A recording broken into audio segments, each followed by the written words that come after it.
बनकर खड़े हैं। इन्होंने साधन भक्ति से सिद्धा भक्ति में प्रवेश किया। इन्होंने साधन भक्ति से तन में से काम निकाल दिया, ज्ञानेंद्रिय में से काम निकल गया, कर्मेंद्रिय में से काम निकल गया, पर काम सूक्ष्म रूप से बुद्धि में घुस करके बैठा है। कोई सिद्ध कोटि का भी साधक क्यों ना हो, वो साधन भक्ति से अंतःकरण के माया के मल और विक्षेप दूर कर सकता है।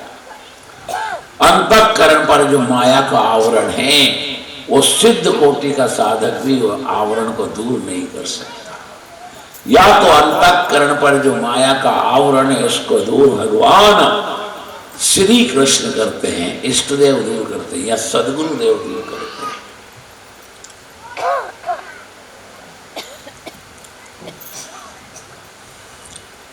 वे सारस्वत कल्प, आदि कल्प, ब्रह्म कल्प के यति योगी अवधूत परमहंस नंद बाबा की गौशाला में गाय बनकर खड़े हैं। जब भगवान हमको वन में चराने के लिए लेकर जाएंगे तो कभी कभी वृंदावन विहारी श्री कृष्ण का हाथ हमारी पीठ पर आएगा। इस तरह भगवान हमारी पीठ पर हाथ फेरेंगे तो उनके स्पर्श से बुद्धिगत काम क्रोध निकल जाएंगे। तब हम शुद्ध पवित्र होकर भगवान की नित्य लीला में जाएंगे, हमारा भगवान के धाम में प्रवेश होगा। वो यति योगी अवधूत परमहंस नंद बाबा की गौशाला में गाय बनकर खड़े। आज नंद राय की गौशाला में आए तो गाय अलग अलग दूर दूर थी, वो सब इकट्ठी हो गई और जैसा अनुभव दर्शन नंद जी को स्वप्न में हुआ वैसा आज प्रत्यक्ष गौशाला में हुआ। गाय जो दूर दूर थी वो समीप में आई और गायों के झुंड में से वो दिव्य तेजोमय नीले प्रकाश का पुंज प्रकट हुआ।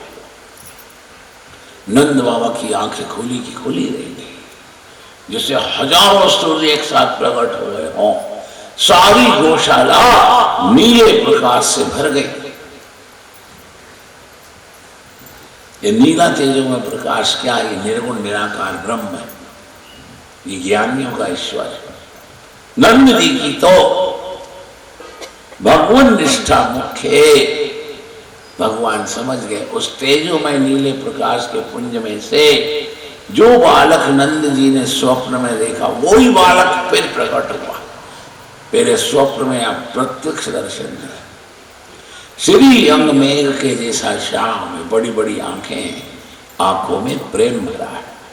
मस्तक पर घूंघर वाले बाल हैं, मस्तक पर सुंदर मोर पंख का मुकुट, कानों में कुंडल जिसमें माणक जड़ा है, वो झलझल झलझल करते हैं। दोनों हाथ के बाहों की भुजाओं में भगवान ने बाजूबंद धारण कर रखे हैं, उनमें पन्ना पुखराज जड़े, हाथ में सोने के कंगन जिसमें हीरे हैं वो दम दम दम दम करते हैं, चरणों में सोने के नुपुर, कमर में सोने की करधनी। भगवान ने पीला झबला पहन रखा है, गले में गुंजा की माला है, एक हाथ में माखन मिश्री, एक हाथ में छोटी सी बांसुरी, आंखों में प्रेम भरा है। आज भगवान घुटन केवल सरकते सरकते उस तेजों में प्रकाश के पुंज से बाहर आ रहे हैं। नंद राय जी को ऐसा दिव्य दर्शन गौशाला में प्रत्यक्ष हुआ। आज बाल कृष्ण लाल बड़े ही मधुर वाणी से धीरे से बोले, बाबा मैं आ गया। आपके गोधन को संभालने के लिए बाबा में गोपाल आ गया। बाबा चिंता नहीं करना। नंद बाबा ने जब सुना है उनके शरीर में रोमांच हो गए, उनका कंठ भर गया, वो गदगद हो गए, उनका रोम रोम पुलकायमान हो गया। प्रेम जब अतिशय बढ़ जाता है तो नेत्रों से गंगा यमुना की धारा में बहने लगा। नंद जी को प्रत्यक्ष बाल कृष्ण का दर्शन गौशाला में हुआ।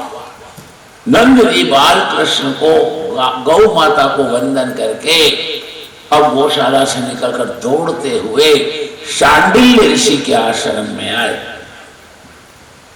उस समय शांडिल्य ऋषि स्नान करके ध्यान करने बैठते थे। बाबा क्या बात है, आपका दम फूल गया, सांस भरा गई, आप पसीने में हो गए और दौड़ते हुए क्यों आए? बाबा क्या बात है, सब ठीक ठाक तो है महल में? क्या आपकी कृपा से सब आनंद है? तो बाबा दौड़ते हुए, क्या आपकी कृपा से ब्रह्म मुहूर्त की वेला में मेरे को ऐसा दिव्य स्वप्न आया और स्वप्न में मुझे दिव्य बालक के दर्शन हुए। मैं उठकर बैठ गया, मेरा हृदय और आंखें भर आई, इतने मेरे पुण्य का जो ऐसा बालक मेरे को हो गुरुदेव। फिर मैं गौशाला में गया, मेरे मन में किया मैं गायों से प्रार्थना करूं कि मेरे बाद आपकी सेवा कौन करेगा, इसलिए मेरे को एक गोपाल चाहिए। मैं गौशाला में गया, गुरुदेव सारी गायें जो अलग अलग दूर खड़ी थीं सब इकट्ठी हो गई और गायों के झुंड में से एक दिव्य नीले तेजोमय प्रकाश का पुंज प्रकट हुआ और उस प्रकाश के पुंज में से जो बालक मैंने स्वप्न में देखा वो ही प्रकट हुआ। गुरुदेव मेरे को बाबा बोला, बाबा मैं आ गया, आपकी गायों की सेवा करने को मैं गोपाल कृष्ण आ गया। बाबा चिंता नहीं करना, गुरुदेव आपकी कृपा से आशीर्वाद से आज मेरे को ये दिव्य अनुभूति हुई, पहले स्वप्न में फिर प्रत्यक्ष के। बाबा एक मुख की बात 6 कान में जाती है, उसका महत्व घट जाता है। मेरे से कहा आप किसी से बोलना नहीं, बाबा ये ब्राह्म मुहूर्त का शकुन और स्वप्न है, बाबा ये सच होगा। बाबा आप क्या ऐसा लाला आएगा, आज तक किसी क्या आया नहीं और आएगा भी नहीं। बाबा प्रातः काल हमें आनंद की वार्ता सुनने को मिलेगी। बाबा मैं ध्यान करके संध्या करूं, आप भी स्नान करके ठाकुरवाड़ी में जाकर अपने ठाकुर की पूजा करो।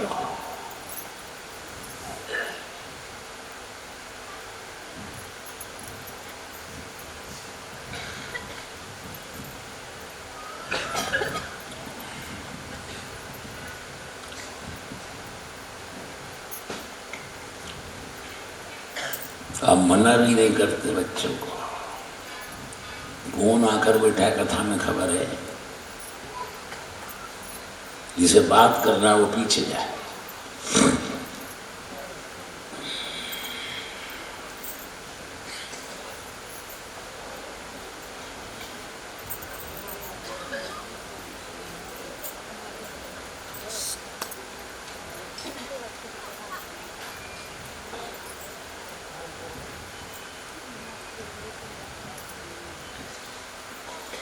बाबा आप भी ठाकुरवाड़ी में जाकर स्नान करके पंचदेवों के जो अर्चा विग्रह हैं उनका पूजन करो।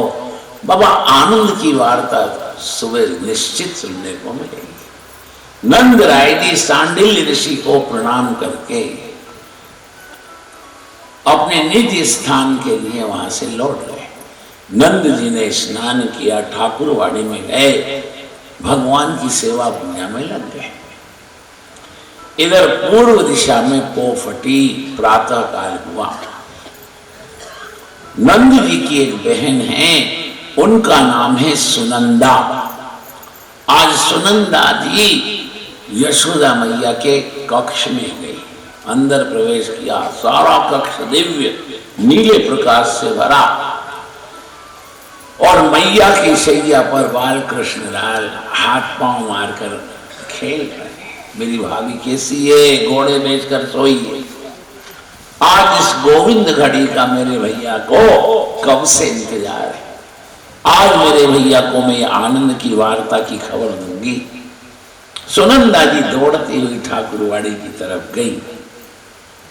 नंद जी ने नित्य नैमित्तिक सत्कर्म पूजा प्रातः संध्या की और वह आसन से उठकर खड़े हुए। बहन दौड़ती आई। नंद जी ने कहा, अरे बहन सुनंदा क्या बात है, तू उतावल में दौड़ती हुई आई कि भैया बातें ऐसी है।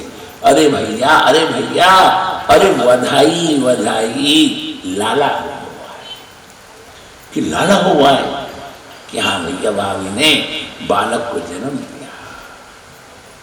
नंद जी ने सुना, आनंद में मग्न हो गए।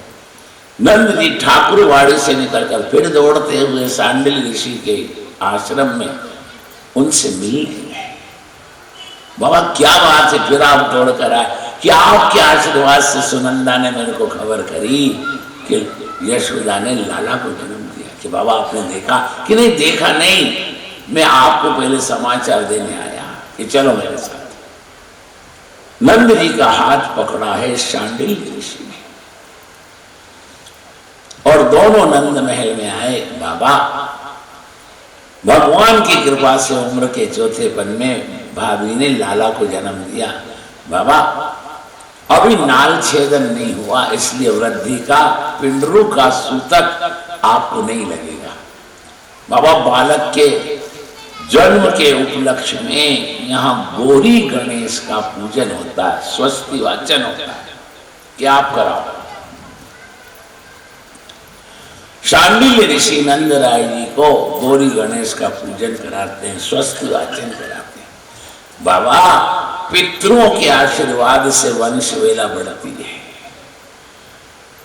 कुल में जब पुत्र होता है तो पितृ नाचते हैं कि चलो हमारे वंश में हमारा वंशधर, हमारा पुत्र आया, अभी हमें पुण्य नाम के नरक से उद्धार करके हमें भगवान के धाम में पहुंचाएगा अपने सत्कर्म से। बाबा पितृ प्रसन्न होते हैं। पितरों को अति प्रसन्न करने के लिए यहाँ पर नांदी मुख श्राद्ध कराने का विधान है। आप करो बाबा। कि हाँ आप कराओ गुरुदेव। शांडिल्य ऋषि ने नंद राय जी को नांदी मुख श्राद्ध कराया।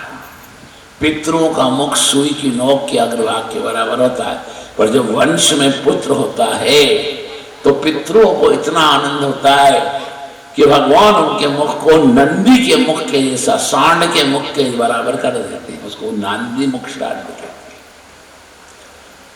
फिर वहां पितरों का पूजन करके श्राद्ध किया जाता है, कौवे से दान किया जाता है। बाबा को शांडिल्य ऋषि ने नांदी मुख श्राद्ध कराया। बाबा उम्र के चौथे पद में